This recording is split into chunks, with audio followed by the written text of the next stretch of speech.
Parte 2. Por orden del Consejo Supervisor. El siguiente archivo describe una entidad anómala de clase Maxur. Esta información está protegida por una clasificación de nivel 5. La divulgación de información de clase Maxur está estrictamente prohibida, y representa una amenaza inminente hacia la Fundación SCP y sus intereses. Los individuos que accedan a este archivo deben proporcionar credenciales de seguridad de nivel 5, y ser inoculados contra peligros meméticos a Z-109. El no hacerlo causará una eliminación memética, carrier omega inmediata tras acceder a este archivo. Presentar credenciales de seguridad de nivel 5. Cógnito peligro de seguridad ejecutado. Signos de vida detectados. Inoculación memética verificada. Bienvenido, supervisor. Objeto. SCP-001. El dios roto. Clasificación del objeto. Maxur. Procedimientos especiales de contención. La información sobre la relevancia de SCP-001 para los objetos anómalos relacionados debe ser omitida de la documentación de los respectivos objetos. Mientras las conexiones con la iglesia del dios roto pueden permanecer disponibles, los orígenes de los objetos deben ser omitidos u ofuscados. El componente inactivo de SCP-001 debe permanecer en su localización actual, y está prohibida en dicha área toda navegación o buceo. El descubrimiento civil de SCP-001 debe ser suprimido, y se deben utilizar amnésicos a los fines de mantener el encubrimiento. Las personas afiliadas a la Iglesia del Dios Roto que lleven a cabo intentos concretos para buscar el componente inactivo de SCP-001 deben ser traídos a la custodia de la Fundación e interrogados. La información pertinente a SCP-001, sea física o digital, debe ser confiscada y contenida. Se espera que el componente inactivo de SCP-001 permanezca inanimado.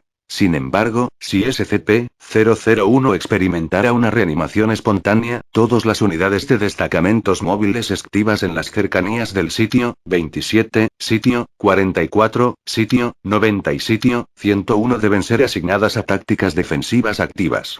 Si este incidente, actualmente designado como un incidente 001, apoteosis, ocurriera en el mundo moderno, se cree que los medios actuales de supresión de la información serían insuficientes.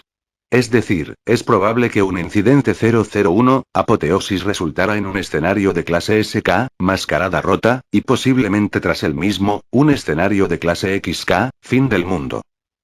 Los componentes activos restantes de SCP-001 no deben ingresar dentro del rango de 20 kilómetros del componente inactivo de SCP-001, bajo ninguna circunstancia. Descripción. SCP-001 es una colección de objetos anómalos, que fueron anteriormente una entidad mecánica única y masiva, ensamblada por miembros de la Iglesia del Dios Roto a fines de 1942 cerca de La Paz, México. Los objetos incluyen a SCP-217, SCP-1139, SCP-882, y varios componentes internos de SCP-629. Los miembros de la Iglesia combinaron los distintos objetos anómalos, en un intento de restaurar a su deidad. Tras su activación, SCP-001 supuestamente comenzó a integrar a sí mismo objetos metálicos, mientras activamente buscaba otros objetos anómalos.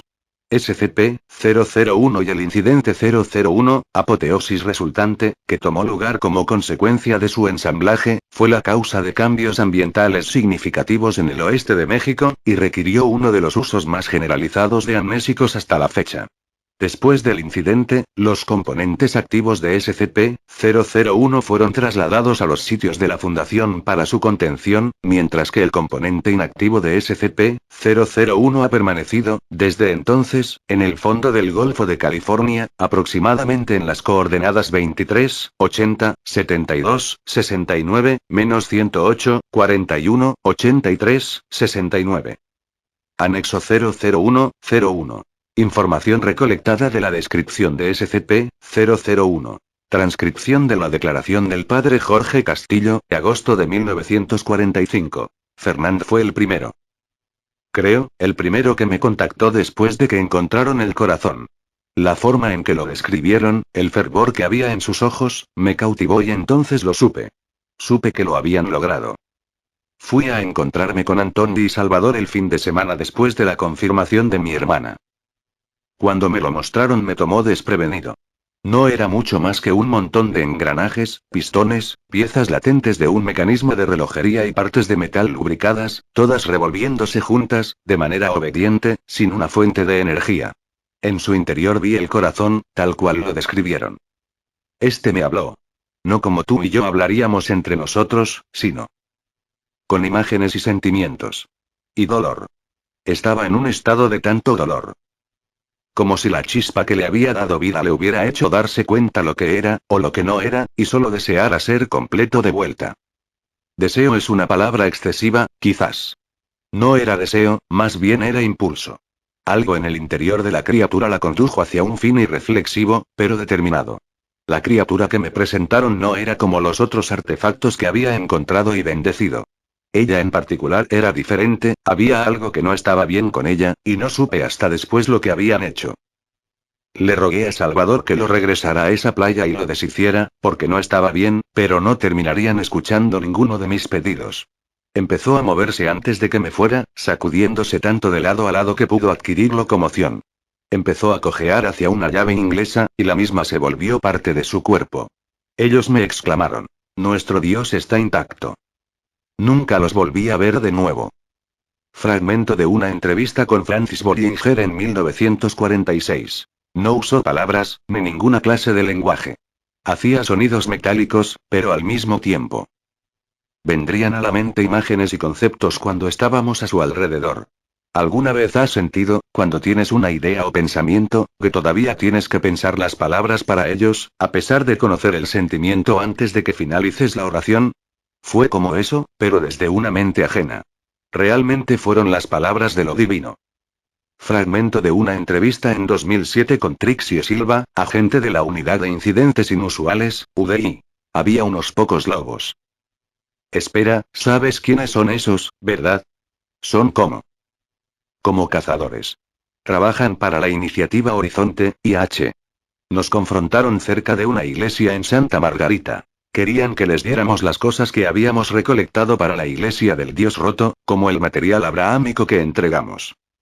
Deliberamos sobre si debíamos dárselo a ellos. Nuestra postura con la IH había sido un poco inestable, más aún en los tiempos recientes. Mientras que hemos estado en buenos términos con los asistentes locales de la iglesia rota, los lobos eran más. Bueno, son más agresivos. Echamos un vistazo sobre lo que teníamos, y mientras lo hacíamos, esta mujer en particular se acercó. No sé de dónde vino. Se vestía como una hippie. Tenía delgadas cadenas de hierro como pelo, pero se comportó distante todo el tiempo. Era por la mirada en sus ojos, y su sonrisa anormal, como si difícilmente estuviera ahí. Ella miró lo que teníamos y dijo que solo quería esto. No sé realmente qué es lo que era. Una caja de metal, que zumbaba y hacía clic, y largaba un pequeño rayo de luz por un extremo cuando la tomé. Se sintió más ligera de lo que había pensado. Le pregunté por qué era tan importante para ella, y me dijo que sería más fácil mostrarme que contestarme. Cerró sus ojos e inclinó su cabeza. No se movió ni habló después de eso, así que cerré mis ojos también. Acercó su frente a la mía, pero algo inclinada a un costado. Estuvimos así por un segundo, fue muy extraño, antes de que súbitamente moviera su mentón hacia abajo, y me hiciera caer de golpe, pero en forma leve. El mundo cayó debajo de mí y yo también caí. Algo hizo clic en mi mente. Una imagen de dos engranajes, anteriormente encajados entre sí, pero ahora separados. Sentí los dientes de mi arco espinal fuera de mí cuando me doblé, y con un paso más me integré al diente multidimensional que era el planeta. Giró alrededor de la caldera del Sol, se anexó a él a través de la cadena que es la gravedad, y nos precipitamos juntos a través de un cosmos aceitoso, con todo el poder de una primavera infinitamente desenmarañada. Lo siento. Fue toda una experiencia. No, no fue una experiencia religiosa, pero... Sí. Ella me dijo que recoja la caja de vuelta y se sintió mucho más pesada que antes. No pude discernir si es que realmente tenía más peso, o si se sintió más significativa. Se la di a ella e ignoraría toda objeción de los lobos, de mis compañeros de equipo o de mi superior. Anexo 00102. Entrevista con el padre Dolores Randall, sacerdote excomulgado de la Iglesia del Dios Roto, junio de 1945. El diálogo superfluo fue removido. Williams. Muy bien. Usted mencionó el corazón previamente. ¿Estaba usted ahí cuando lo encontraron? Randall. No, en absoluto. Estaba fuera del país en ese momento, trabajando en una nueva misión en Panamá. Solo escuché sobre Ezequiel después del hecho. Williams. ¿Quién era Ezequiel? Randall. Uno de los agentes de Gurmaro. Antes de que fuera designado como líder de la iglesia, Robert tenía un grupo de ellos alrededor, de estos individuos que estaban en sintonía con Dios y podían sentir su presencia y hablarle. Ezequiel había descubierto un artefacto de cierto valor, y Gurmaro posteriormente lo tomó. Estos agentes fueron también los primeros en experimentar con los aumentos. Como podrás imaginarte, muchos de ellos murieron. Williams. Pero Ezequiel no. Randall. No. Él era muy cercano a Gumaro, y no sé si él hubiera arriesgado el bienestar de Ezequiel. No tiene importancia, ya que Ezequiel no necesitaba aumentos para hablarle al Dios. Él era simplemente capaz. Williams. Entonces, ¿qué tiene que ver Ezequiel con el corazón? Randall. Usted escuchó a Avery cuando le contó que ellos tenían una reserva de artefactos, ¿verdad? Con cualquier cosa que uno de estos agentes tocara, si sentían algo lo despachaban hacia la paz con el resto del mismo. La mayor parte del corazón no tenía utilidad, pero de cuando en cuando encontrarían algo legítimo. El purificador, el qué. Como sea que lo llames, uno de los agentes lo había descubierto cerca de Nepal. Tenía tendones y ligamentos y todo lo demás, pero en su totalidad era simplemente partes. Se moverían por su cuenta, pero no harían nada juntos. Williams. ¿A qué se refiere? Randall. Los textos se refieren al Dios reensamblándose a sí mismo, una vez que las piezas son traídas ante su corazón. Todo lo que necesitas hacer es proveerle al corazón una extremidad, y el Dios tendrá una extremidad. Pero no podían encontrar un corazón. Había, hace una pausa, una pareja de agentes que habían afirmado encontrar uno, pero todas eran las mismas piezas de maquinaria inútiles, como el resto. Williams. ¿A dónde encaja Ezequiel en todo esto? Randall. Ezequiel fue el que le dijo a Gumaro que, si no podían encontrar un corazón, quizás podían construir uno propio. Esto, en el momento, voló directamente en la cara de la doctrina de la iglesia. La directiva, si hubiera sabido, lo habría excomulgado. Pero rápidamente se estaba volviendo claro que el proyecto no podría durar hasta el verano. Yo fui enviado con mi misión para reabastecerlos, después de que Ezequiel se hubiera ido, y sus suministros estaban casi agotados. Williams. Nuestros registros indican que el corazón era algo que descubrieron. ¿Eso no es cierto? Randall. Por supuesto que no es cierto. No puedes predicarle a una congregación acerca de Dios dándote partes de sí mismo a ti, para después dar un giro total y decirles que la parte más esencial es algo que se te ocurrió de la nada. Sin embargo, eso fue peor que la nada. Los detalles de lo que hicieron para crear ese corazón y hacerlo vivir nunca me fueron revelados, pero puedes sacar conclusiones de la evidencia. Hubo una sequía ese año, y la crisis de poliomielitis alcanzó un máximo histórico. Miles murieron, todos de causas naturales. Un fenómeno muy extraño, jamás documentado con precisión debido a la atención en la guerra. Dios mío, pero ¿quién puede decir? Williams. ¿Cree que los dos hechos están relacionados? Randall. Creo que la sincronización de tiempo es demasiado coincidente. Y sabiendo lo que sé, acerca de en qué se transformó esa criatura, creo que la respuesta es clara. Ese no era el corazón de Dios, agente. Eso era algo totalmente diferente. El diálogo superfluo fue removido. Anexo 00103. Transcripción de vídeo recuperado, noviembre de 1942. Vídeo recuperado de un equipo de filmación de un documental local. La toma comienza en un hogar destruido, con las ruinas acumuladas alrededor del garaje. Hay fragmentos de metal y tiras de goma que siguen un camino, partiendo desde la entrada del automóvil y sobre el asfalto, y continúan por la calle. Las pedazos de varios coches están desparramados a lo largo de la calle y la acera. El rastro llega hasta SCP-001, que está integrando un camión en su chasis. SCP-001 continúa hacia la casa más cercana, donde comienza a consumir las canaletas. Los residentes del área escapan del lugar, con varias personas heridas por las esquirlas de vidrio deshechas y el metal trenzado despedido por SCP-001. Las luces producidas desde varias partes del cuerpo de SCP-001 se focalizan en las distintas personas. Una sección a lo largo del chasis de SCP-001 se altera y se desploma del cuerpo principal, que continúa por la calle en busca de más fuentes de material. La subsección eyectada continúa sus alteraciones, formando una estructura con cierto parecido a una columna vertebral humana y a una caja torácica. Dicha formación colapsa en varias áreas, y los abultamientos con forma de costilla se extienden hacia afuera, mientras el resto del receptáculo se transforma en una forma humanoide, de aproximadamente 3 metros de alto. Se produce una luz desde su cabeza, y la misma es enfocada sobre un civil cercano. El humanoide de metal toma al mencionado civil, que parece estar muerto, y lo coloca en una pequeña cámara entre sus costillas. Las mismas vibran mientras la criatura se aproxima a una segunda persona, que está intentando escapar arrastrándose. Ella intenta luchar mientras el humanoide la levanta y la coloca dentro de su cavidad pectoral. El monstruo se aparta de la cámara de vídeo para aproximarse a un tercer civil, y lo que parece ser la mano desmembrada de la mujer cae al piso. Una especie de tumor en la espalda de la aberración lentamente se expande, mientras continúa recolectando cuerpos, con el cuerpo del humanoide disminuyendo su tamaño a medida que el proceso avanza. Para cuando el sexto cuerpo fue consumido, el tumor ya es más grande que el humanoide, y es incapaz de continuar una movilidad bípeda. Las extremidades se desvanecen en el cuerpo y las costillas se extienden, para permitirle escabullirse sobre la terraza de una casa próxima. Permanece en el lugar fijo durante 20 minutos. El exterior protuberante se agrieta y es desgarrado desde adentro, revelando 3 humanoides. Los 3 parecen ser sintomáticos de SCP-217, y exhiben características físicas de los 6 civiles capturados. 1. Una mujer con cadenas extendiéndose desde su cuero cabelludo, sacude a otro que parece estar muerto.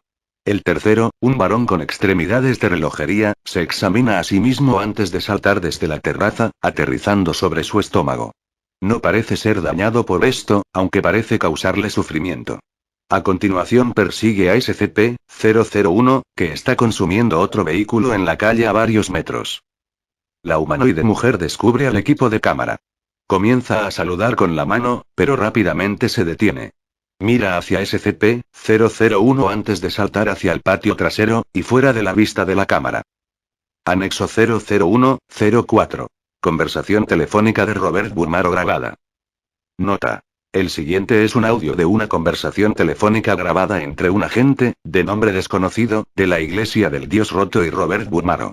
La llamada fue grabada en diciembre de 1942, y fue obtenida por personal de la Fundación durante una redada en una fortificación de la iglesia en 1966. La llamada comienza. Burmaro. Hola. Agente. Que Dios lo bendiga, padre. Burmaro. Dmitri. Agente. No. Burmaro. Ah, por supuesto. Que Dios te bendiga, hijo. ¿Cómo está el pequeño señor? Agente. Cada día más fuerte. Tuvimos que moverlo desde la parte trasera de nuestra oficina hasta una bodega cercana. Burmaro. ¿Está siendo alimentado? Agente. Como usted lo solicitó. Burmaro. Bien. ¿Cuándo se estarán trasladando a Peñasco? Agente. Dentro de esta semana. Solo estamos esperando el próximo tren. Burmaro. Quizás necesite ser más pronto. Hubo una redada en La Paz hace 2 semanas. 3 de nuestros hombres no han sido encontrados. Hay actividad creciente de la Fundación cerca. Se corta momentáneamente. Agente. Padre. Burmaro. ¿A alguien en el trasfondo? Mañana. Agente. Padre. Burmaro. Sí.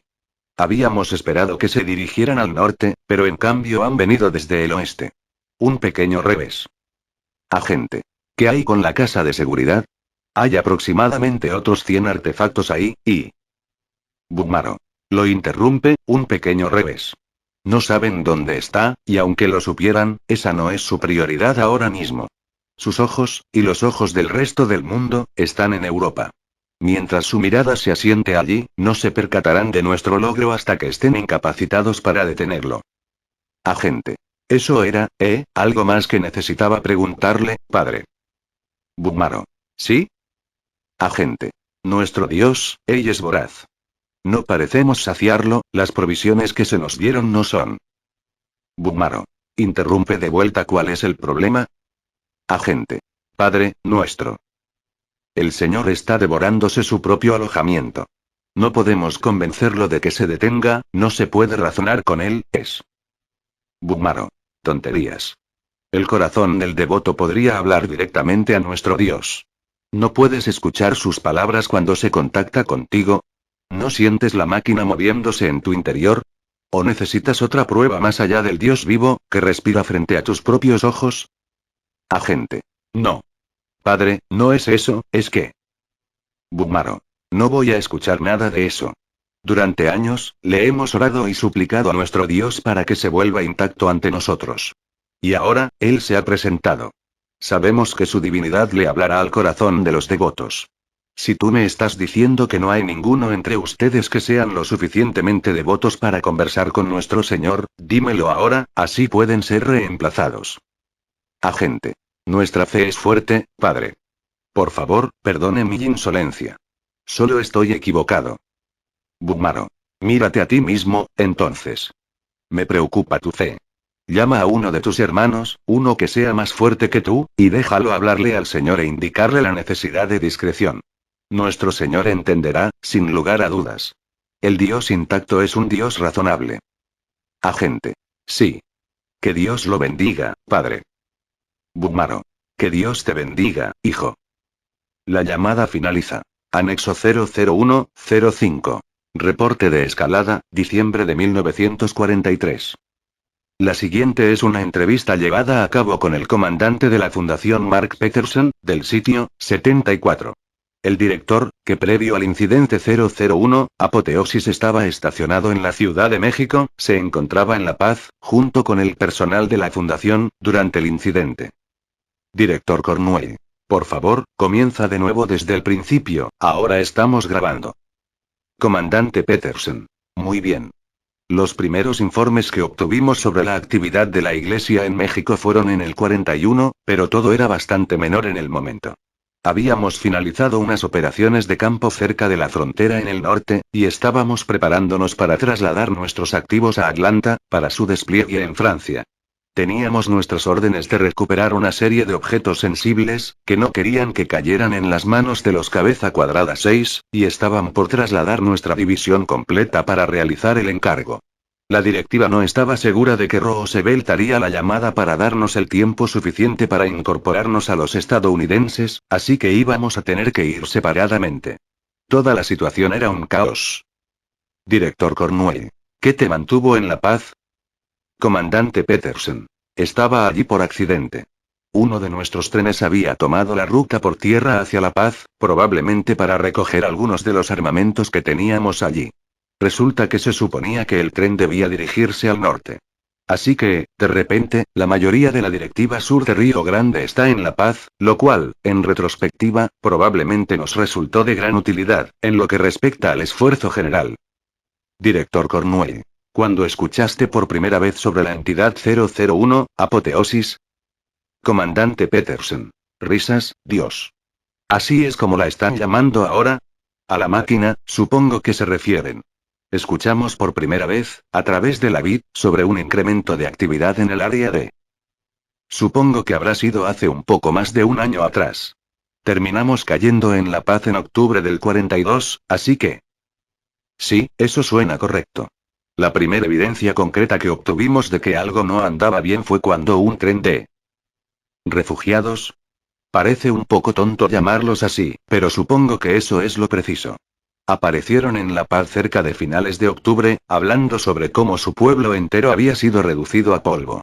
No elaboraron realmente mucho, solo seguían diciendo la máquina, la máquina. Por eso es que la estábamos llamando así, dicho sea de paso. No teníamos idea de qué se suponía que era. Director Cornwell. ¿Qué me dices sobre tu primera interacción con la entidad? Comandante Peterson. Bueno, el tren dejó de funcionar, si es eso a lo que te refieres. Obtuvimos la palabra de las autoridades locales de que había habido un accidente en el norte, y que los trenes ya no se estaban dirigiendo a la frontera. No era un gran problema para nosotros, dado que podríamos haber tomado un par de vehículos y dirigirnos al este, hasta que nos topáramos con uno de esos pueblitos al pie de las montañas. La mayoría de ellos estaban conectados a una línea de tren completamente separada, y podríamos haber salido de esa manera. Pero el material de gran tamaño, el material para el que el tren había sido enviado a La Paz, simplemente no podía ser movido. Así que íbamos a tener que esperar. Entonces Demarco tuvo la brillante idea de enviar a un individuo por la vía del tren, para ver dónde estaba el retraso, y determinar qué podíamos hacer para despejarlo. Él mismo dirigió la expedición. Director Cornwell. ¿Qué le pasó a la gente de Marco? Comandante Peterson. Tú sabes endiabladamente bien qué le pasó, Bill. Director Cornwell. Para que conste en el registro. Comandante Peterson. Bien. No supimos nada de ellos después de 3 días, y estábamos por enviar, de todas formas, al resto de la directiva al este, así no tenían que esperar, pero entonces, tras 5 días, uno de los hombres de Demarco apareció en el campamento. Estaba delirante, hablando sobre el devorador de mundos, y sobre cómo el resto de los muchachos habían sido reducidos a abono. Y realmente habían quedado así, ¿no? Sé que no estaba en ese momento tan grande como finalmente terminó siendo, pero no era algo con lo que podías andar jodiendo. Demarco y. Director Cornwell. ¿Estás bien? Comandante Peterson. Sí. Él trató de matarlo. Probablemente supo en ese momento que no nos enteraríamos hasta después. Que no podíamos contener esta cosa. No había un agujero en el mundo lo suficientemente grande para meterlo, o una caja de la que no saldría devorándola. Pero a él no le importó, ni a de los que lo acompañaron. A la máquina no le importó. Director Cornwell. ¿Cuándo la viste por primera vez? Comandante Peterson. En diciembre. Una vez que nos acomodamos, yo fui parte de un equipo de expedición que voló hasta allí para obtener una buena vista de la misma. Ya era a esa altura. Quiero decir, tú viste lo que le hizo a ese costado del país. Nunca he visto algo tan grande que pudiera moverse. Era como una montaña de partes móviles, ensombreciendo el cielo mientras ardía a través de lo que sea que estuviera excavando en su pecho. Y era pequeña en ese momento. Era. No lo sé. Todos teníamos entrenamiento de preparación para incidentes XK, pero esto fue por encima y más allá de todo lo que nos hubiéramos entrenado. Era la inevitabilidad. Sabíamos que estábamos por morir, y que esta cosa iba a matarnos. Era una cuestión de cuándo. Anexo 001-06. Correspondencias de la Fundación recolectadas. Nota. Los siguientes son fragmentos de correspondencias escritas por personal de la Fundación estacionado en La Paz, recuperadas del sitio temporal tras el incidente 001, apoteosis. Los nombres han sido omitidos. Querida. Ni siquiera sé si esto te llegará. Ninguno de los trenes están funcionando, pero nuestro comandante dice que todavía podemos enviar cartas. Espero que así sea, me gustaría que lo leas. Los cielos aquí abajo han estado oscuros durante semanas. Llega humo desde el norte todos los días, el cual hace difícil respirar. Todavía no tienen plomería dentro de este lugar, y nadie, salvo los otros muchachos en nuestra compañía, habla nuestro idioma. Todavía no sabemos, tampoco, qué vinimos a hacer aquí abajo. Sigo escuchando que estamos aquí para arreglar las vías, pero ¿por qué no estamos yendo al norte?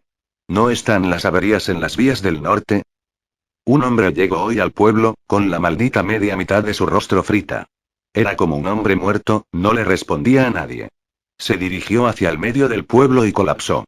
Cuando finalmente despertó en la enfermería, estaba delirante. Contaba una historia sobre una máquina, del tamaño de una montaña, que te hablaba. Dijo que allí había gente saliendo de sus casas y corriendo, solo para arrojarse a sí mismos en ella. Dijo que terminaban hechos trizas, como si hubieran saltado bajo un cortacésped.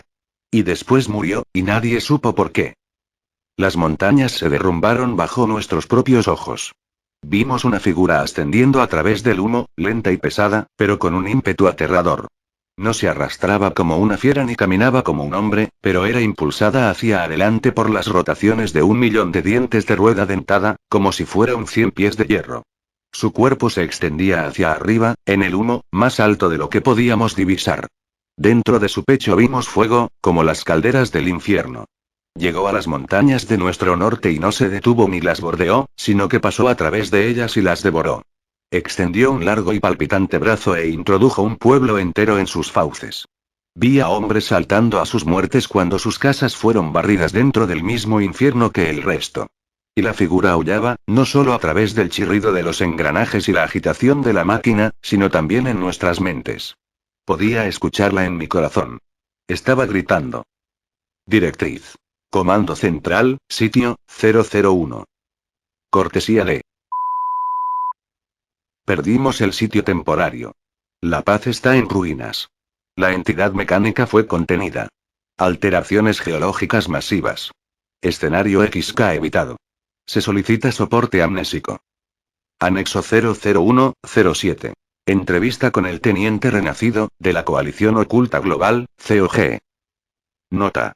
El siguiente es un fragmento de una entrevista después del incidente, llevada a cabo con un teniente de la COG, cuyo nombre en clave es Renacido. La grabación de la entrevista, y todas las transcripciones salidas de allí, fueron recolectadas por agentes de la Fundación durante un intercambio de información negociado en 1992. A la fecha, la identidad de Renacido es desconocida. Está esta historia que se cuenta entre los agentes de la Fundación, algo que los veteranos canosos le cuentan a los novatos, durante las largas noches de guarida en algún que otro bloque de celdas. No sé quién la empezó, pero sé que todavía la cuentan. Ha pasado medio siglo, y todavía les sale bien. Les puedes dar esa cantidad semejante de méritos. Ellos dicen: ¿no sabías? La COG mató a Dios. Pero los novatos dirán: no, eso no es cierto. Dios está en una celda en el sitio lo que sea. La COG no mató a Dios. Y se están refiriendo al tipo de verde que han encerrado en algún lado, ese que piensa que es el Dios cristiano. Entonces los veteranos sonreirán y sacudirán sus cabezas, y no dirán nada. Porque todos ellos saben. Ellos saben que en 1943, en el medio del apocalipsis, la Fundación no pudo hacer nada, salvo contemplar el fin, cuando la iniciativa oculta aliada, una predecesora de la coalición pobremente financiada, inadecuada y sin el personal suficiente, salvó el mundo. El arma metafórica fue encontrada en una isla frente a la costa de Grecia. Ni siquiera puedo recordar cómo lucía, todo lo que puedo traer a colación es esa suerte de recuerdos borrosos que te dejan los amnésicos. Pero nítidamente recuerdo que no era tan pesada como pensarías. ¿Por qué se usaron amnésicos? Yo estaba con el destacamento desplegado en el área, y aparentemente una de las piezas tenía un efecto alterador de la mente. Tengo una vaga sensación, como de sentir que algo no está bien, así que tomaré la palabra de ellos. No recuerdo cómo lucía, no puedo recordar cómo destruía tanta tierra. Diablos, apenas recuerdo cuándo pasó, y la única razón por la que sé dónde fue es debido a todos los mapas anteriores y posteriores. Pero todavía puedo sentir, en mi barriga, que esa no era la forma en que las cosas estaban destinadas a ser. Nos situamos ante lo que pareció ser un dios enojado y vengativo, y todo lo que hizo fue rogarnos que lo matáramos. Estuvimos todos muy felices por complacerlo. Anexo 00108. Transcripción de vídeo recuperada. Nota. La siguiente es una transcripción de un metraje de vídeo recuperado, de aproximadamente 30 segundos de duración. La misma fue creada poco después de su recuperación, aunque el vídeo, desde entonces, se ha degradado y ya no es más reproducible. El audio del metraje está en una condición aceptable, y su acceso está disponible a continuación. Audio recuperado. Advertencia. El siguiente fragmento de audio está a un volumen alto. 0001.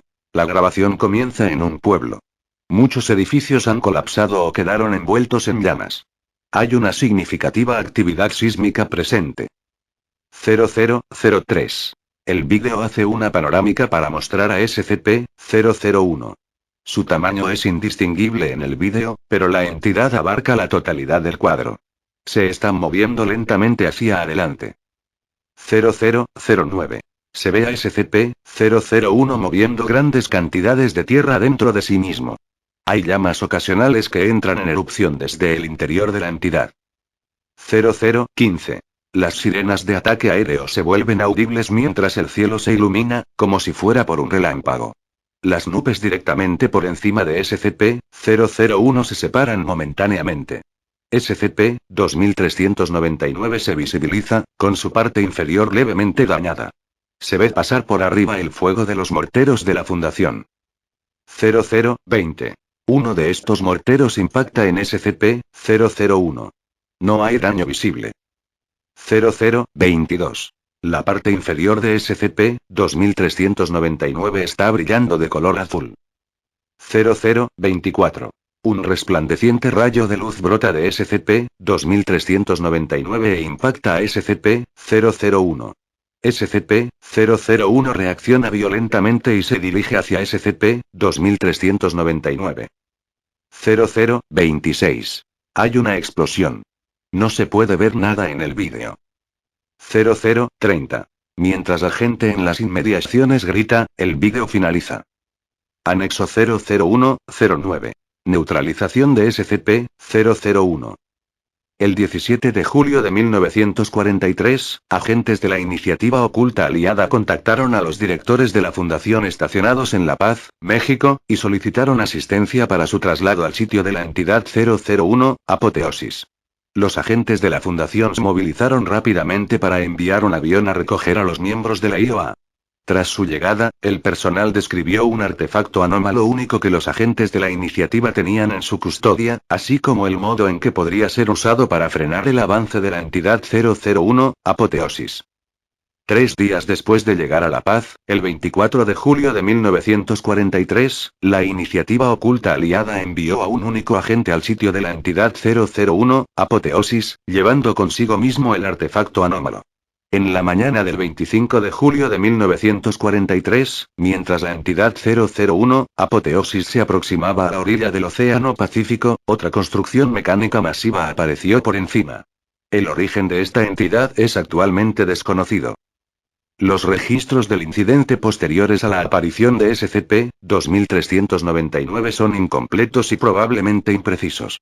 El resultado de este compromiso fue la aniquilación de SCP-001. SCP-2399 desapareció y fue posteriormente descubierto, en la órbita baja de Júpiter, en un estado de deterioro, aunque la razón de esto es actualmente desconocida. El componente inactivo restante de SCP-001, un conjunto de partes de máquinas enormes y sin ensamblar, permanecen en el fondo del Golfo de California. Tras la remoción de SCP-882 de la superestructura inactiva, el resto colapsó y se volvió totalmente inerte. Tras el incidente 001, Apoteosis, una masiva administración de amnésicos sobre individuos dentro y alrededor del área, ahora conocida como Baja California, tomó lugar. Estos esfuerzos fueron facilitados por la gran cantidad de humo negro y espeso que acompañó a SCP-001, y los registros históricos actuales describen el incidente como un incendio forestal. Se realizó un esfuerzo significativo para ajustar los mapas del área, así como para relocalizar a los civiles evacuados. Debido a la necesidad de un régimen de administración de amnésicos generalizado, varios neurotransformadores experimentales fueron utilizados, y debido a sus efectos secundarios pobremente entendidos en la época, se estima que no menos de 2 millones de personas, a lo largo del mundo, murieron en la década posterior al incidente 001, Apoteosis. Anexo 001-10. Documentación de la Iniciativa Oculta Aliada recolectada. Nota. El siguiente documento le fue otorgado al personal de la Fundación por parte de PGI, 004D-001, véase el anexo 001-12. Se desconoce actualmente cómo el documento llegó a la posesión de PGI, 004D-001. Desde la Oficina de la Autoridad General de la Iniciativa Oculta Aliada. Prioridad. Tango, 11. A. General Darius. Informe de recolección de artefacto. Autoría. Teniente Van Pelt. AC. Coronel Bagram. Extensión del informe. 57 páginas. Resumen del informe. El 30 de diciembre de 1942, una entidad humanoide corrupta, de naturaleza anómala, fue detectada por una patrulla cerca de una pequeña isla frente a la costa de Grecia. Esta entidad, que no se atribuyó ningún nombre y no se comunicó en nuestro idioma, estaba cargando un artefacto pequeño y cúbico, no más grande que una pelota de béisbol. La entidad parecía ser femenina, y tenía una cantidad de cadenas de acero extendiéndose desde su cuero cabelludo. Tal entidad estaba originalmente dispuesta a ceder la posesión del artefacto, clasificado AR-213, pero se volvió hostil poco después y comenzó a hablar. Profirió amenazas a la vida de los miembros del escuadrón, y redujo a 2 oficiales antes de ser incapacitada por el sargento Dixon. Se refirió entonces al oeste del país mexicano, exigiendo ser liberada para que el artefacto pudiera ser trasladado allí. La investigación posterior reveló una actividad incrementada de la Fundación SCP en dicha área, así como algunas perturbaciones geológicas menores. Bajo las órdenes del coronel Bagram, se le ordenó al segundo pelotón que se dirigiera al sitio de las perturbaciones llevando a la entidad, clasificada como EN 340. Tras abordar el barco hacia América, EN 340 se volvió pasiva, aunque obviamente estaba molesta y afectada. Se recomienda una evaluación psicológica posterior a EN 340, tras su retorno y previo a su eliminación. Una vez que el análisis de AR-213 sea completado, el artefacto será despachado a Zurich para su incineración. Se adjunta el informe para su consideración. T. R. Van Pelt. Segundo pelotón. Fuerzas de paz de la Iniciativa Oculta Aliada. Anexo 001-11. Declaración del agente Robertson, enero de 1944. Nota. El agente Aaron Robertson estaba en el sitio durante la recolección de los artefactos de SCP-001. Por ser el miembro más antiguo del equipo de la Fundación asignado a la misión, se le requirió que emita una declaración posterior al incidente. Este informe fue archivado en el sitio 17, hasta que fue añadido al resto del material clasificado referente a SCP-001. Se desconoce si algún otro individuo tenía conocimiento de este informe, o bien si se realizó alguna copia. El siguiente es un fragmento de dicha declaración.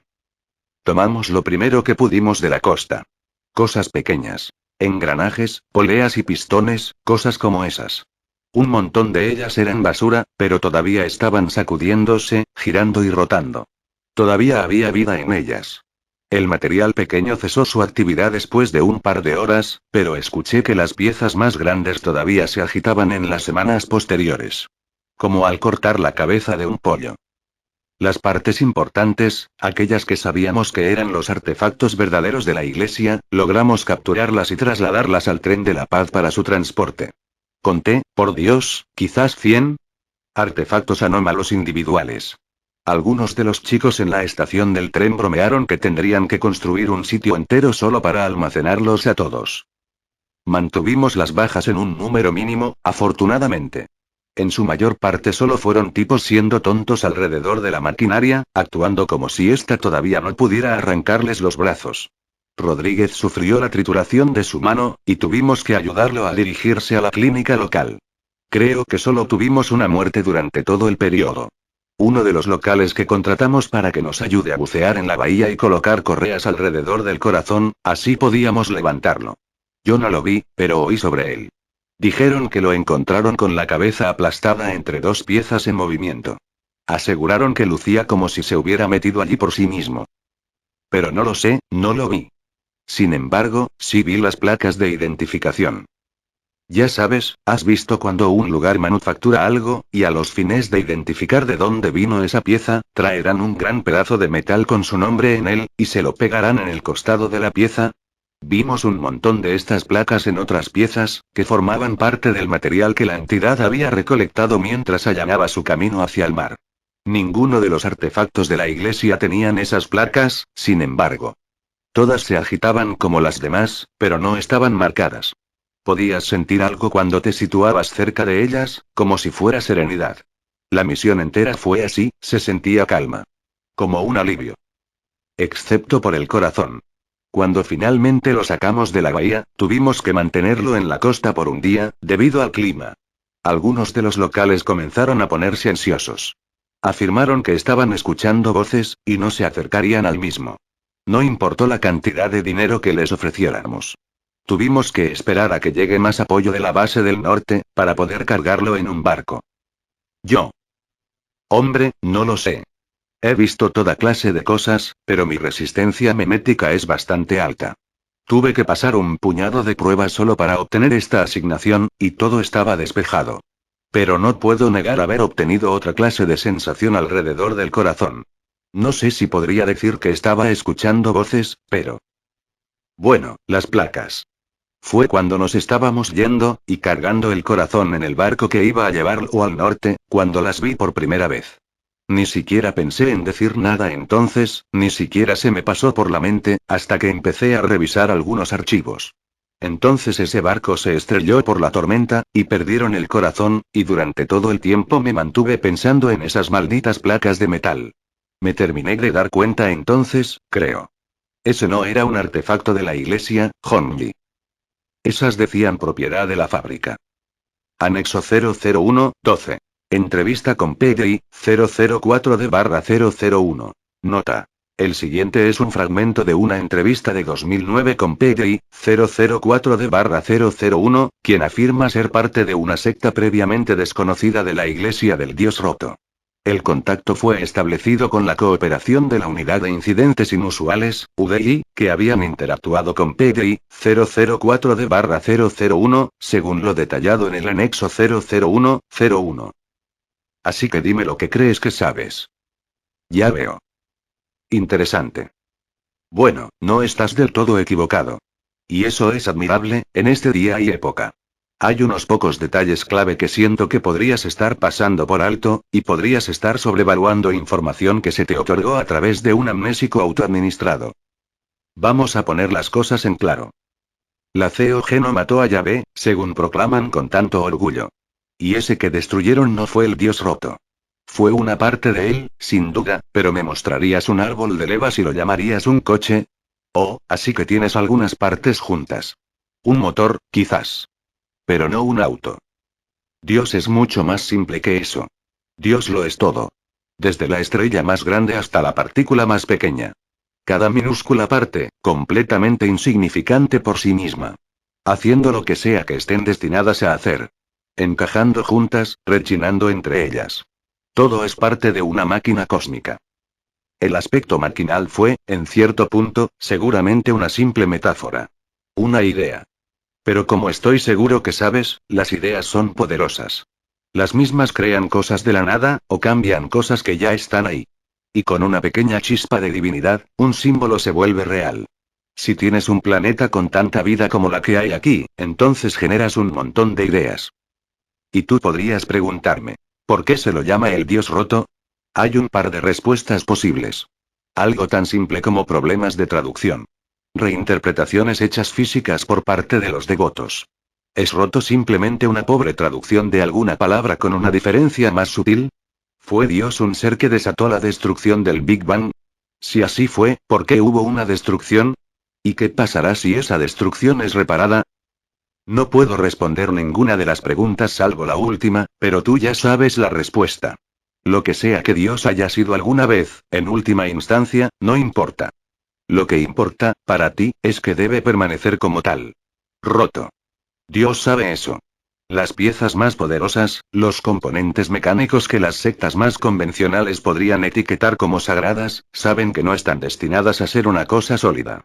E incluso cuando se las fuerce a unirse, con una fuerza exterior conduciéndolas, saben lo que realmente son.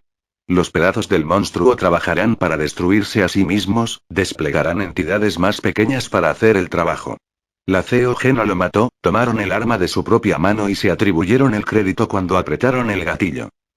El problema es que los humanos son una parte de Dios muy pequeña para recordar. Recordar cómo era antes. Y así, aquellos como Burmaro inventarán nuevas formas de empujarnos hacia una singularidad. Porque eso es lo que pasará. ¿Viste la parte inferior del destructor? Fue dañado aún antes de su hallazgo en el 43. Y si mirabas muy de cerca, quizás podrías haber visto que las marcas se iban acercando más y más al núcleo de energía. Incluso lograron dañar, esta vez, lo que sea que le permite deslizarse entre las capas de la realidad. Eventualmente el monstruo ganará. Despedazará al destructor, lo devorará, y con su poder lo consumirá todo. Y me refiero a todo. Dios volverá a ser una entidad unificada, una singularidad, y entonces se romperá. Solo que esta vez quizás tenga alguna fuerza exterior dentro de sí. El óxido de la fábrica. La sangre de un rey Daevita. Los quintistas, Wondertainment, alguna persona al azar en la calle, con la suficiente chispa en ella para ser un alterador de la realidad. Ellos tendrán una participación en la remodelación del universo, y cerrarán el bucle secundario de todo esto. No, eso no me concierne. Es una eventualidad, está destinada a pasar. ¿Quién puede asegurar que no haya sucedido ya, y que tu gente haya sido la ganadora? Quizás la humanidad en sí misma fue quien ganó. Pero eso no significa que estaría en contra de aplazarla, permitiendo que el bucle primario continuara. Sí, es posible. Sé que no pudiste dañar al monstruo la última vez, y que el destructor podría no ser capaz de autorrepararse a tiempo para cuando se lo necesite. Pero ¿quién tiene la seguridad de que no puedes asistirlo? ¿O imitar a aquellos que buscarán reconstruir a Dios, y adquirirán apoyo exterior? Trabajando juntos, nada es imposible. Separados, estamos rotos. Pero unidos, somos Dios.